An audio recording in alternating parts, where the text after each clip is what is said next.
ఒక్కసారి కళ్ళు తెరిచి ప్రపంచం వైపు చూడండి. గడియారం ముల్లు వేగంగా పరిగెడుతోంది. మనం సామాన్యమైన రోజుల్లో జీవించటం లేదు. వేల సంవత్సరాల క్రితం బైబిల్ గ్రంథంలో ప్రవక్తలు ఏదైతే రాశారో ఆ ప్రవచనాలన్నీ మన కళ్ల ముందే ఒక్కొక్కటిగా నెరవేరుతున్నాయి. మత్తయి సువార్త 24లో యేసయ్య ఒక మాట చెప్పారు. మీ ప్రభువు ఏ గడియను వచ్చునో మీరు ఎరుగరు గనుక మెలకువగా ఉండుడి. ఇది మిమ్మల్ని భయపెట్టడానికి చెప్పిన మాట కాదు, మిమ్మల్ని సిద్ధపరచడానికి పరలోకమిస్తున్న హెచ్చరిక.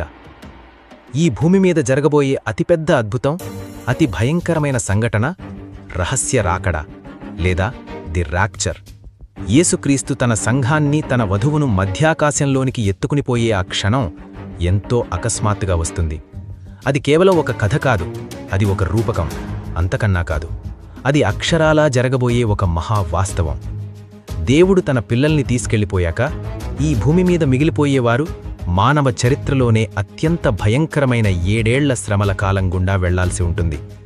ఆ శ్రమల కాలం రావడానికి ముందు దేవుడు మనకు కొన్ని స్పష్టమైన సూచనలిస్తున్నాడు. ఆ కౌంట్డౌన్ ఇప్పటికే మొదలైంది.